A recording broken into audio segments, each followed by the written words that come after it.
akan menggelar pemusatan latihan di Bali jelang laga melawan Tiongkok dan Jepang Juni nanti.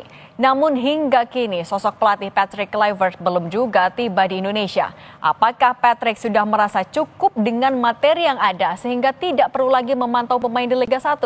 Kami akan bahas bersama analis sepak bola Bung Wesley Hutagalung dan Indrianto Setio Nugroho, mantan pemain timnas. Selamat petang Bung Wesley, Bung Indri. Selamat sore, Mbak Cindy. Mbak Cindy.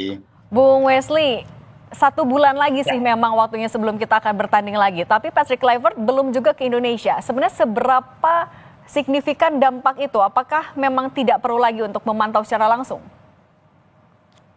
Pertanyaan menarik, Mbak Cindy, dan itu pertanyaan bisa kita lemparkan ke federasi ketika kita memutuskan memakai Patrick Kluivert yang tinggal di Belanda dan lebih lama di Belanda. Kemudian apakah programnya sudah disepakati oleh departemen teknik kita, dirtek kita memang nggak ada, tapi kan ada departemen teknis, dan ketika dia berangkat ke Belanda, jadwal kepulangan kan sudah ada.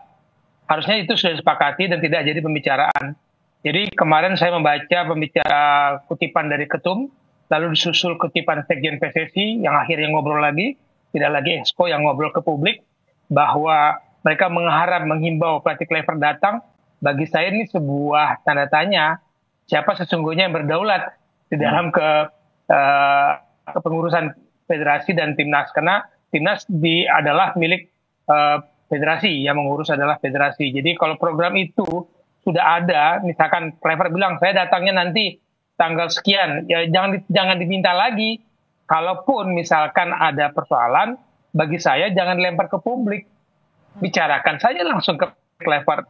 Jadi Ketum dan Sekjen tidak perlu lagi ngomong ke publik bahwa mereka membutuhkan Patrick Kluivert datang lebih cepat. Karena bagi saya, Mbak Cindy, kompetisi sudah mau selesai. Liga Indonesia selesai 25 Mei. Eredivisie yang banyak pemain naturalisasi kita itu selesainya 18 Mei.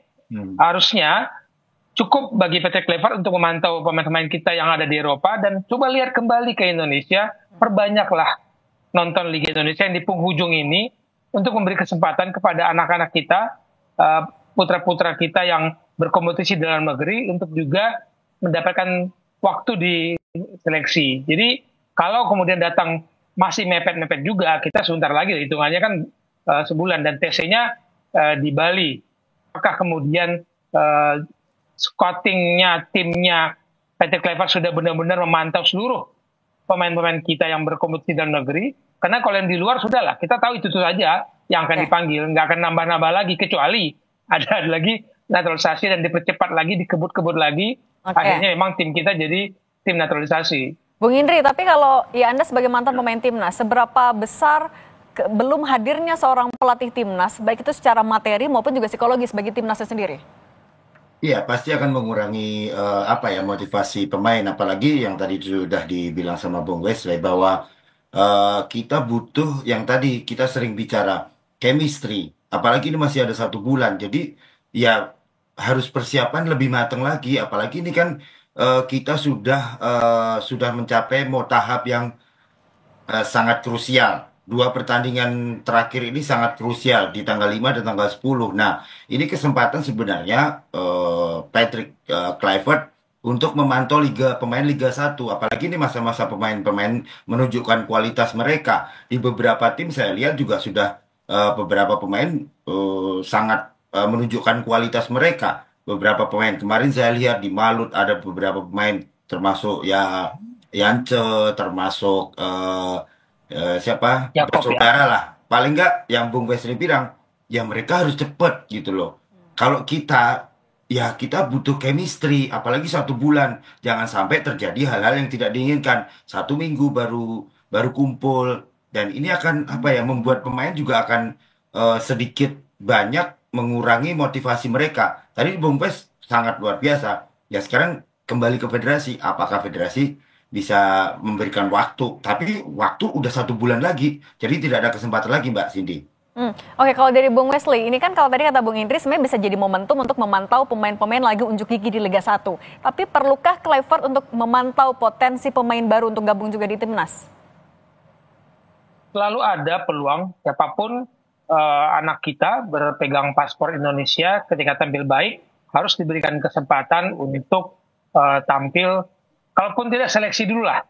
Karena kan kalau kita lihat gaya bermain di era Sintayong dan era Patrick Kluivert agak berbeda. Sintayong butuh pemain cepat di kedua sayap, sementara Patrick Kluivert kita bermainnya memang lebih bergeraknya banyak di tengah. Akhirnya pemain-pemain Indonesia, maaf Mbak Cindy, kalau pemain kita mau bersaing dengan pemain asing yang ada di Liga Indonesia, dia akan bermainnya di sayap. Sekarang ini Liga 1 itu dari tengah, kiper, center back, gelandang, posisi 6, posisi 10, dan posisi 9 striker, itu asing semua jagoannya. Di mana anak-anak kita bermain, pemain Indonesia, mainnya di sayap, karena kekuatan kita di sayap. Sayangnya, Patrick Kluivert tidak bermain dengan gaya bermain game plan sayap. Nah, itu berbedanya dengan Sintayong. Tapi menghadapi Cina, nanti menghadapi Jepang, apakah kita tidak bisa meracik kalau memang tim pelatih kita memang ingin memaksimalkan kekuatan kita, kecepatan kita. Kecepatan kita kan ditakutkan oleh lawan-lawan itu sudah sejak lama bahwa pemain kita sangat cepat. Waktu menghadapi sebelum-sebelumnya era Sintayong itu kedua sayap kita bergerak sangat cepat dan kita bermain sangat kalau saya bilang transisi menyerang dari bertahan cepat sekali kita punya ke sayap. Nah, itu kan gaya bermain yang tidak dimainkan oleh Patrick Kluivert. Tapi bukankah ada baiknya dia melihat lagi? Siapa tahu ada anak-anak bangsa yang bisa dia pakai dan dicocokkan untuk mengisi posisi itu ya, Bung Wesley. Komposisi yang kita punya saat ini anak bangsa bermain yang sedang bagus-bagusnya di Liga 1 misalkan gitu. Oke, nah kalau dari Bung Indri, dengan kondisi sekarang, materi yang sudah dimiliki timnas sekarang, apakah Anda optimistis timnas akan bisa meraih poin di 2 pertandingan yang tersisa ini? Iya, kalau menurut saya ya saya optimis ya dengan sekarang yang kita punya, skuad yang kita punya, kedalaman yang kita punya. Tapi yang tadi Bung Wesley bilang, tolong Patrick Kluivert lebih bisa memantau juga pemain-pemain Liga 1. Makanya nanti apakah dengan formasi yang saat ini dipakai Patrick Kluivert, apakah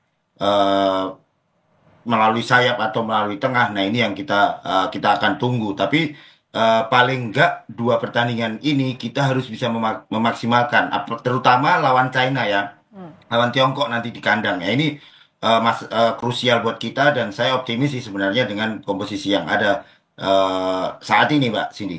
Oke, ya kita semua harus optimistis ya untuk membawa semangat juga untuk timnas. Terima kasih Bung Wesley Huta Galung dan Bung Indri Setionugroho sudah berbagi di Kompas Petang. Sehat selalu semuanya.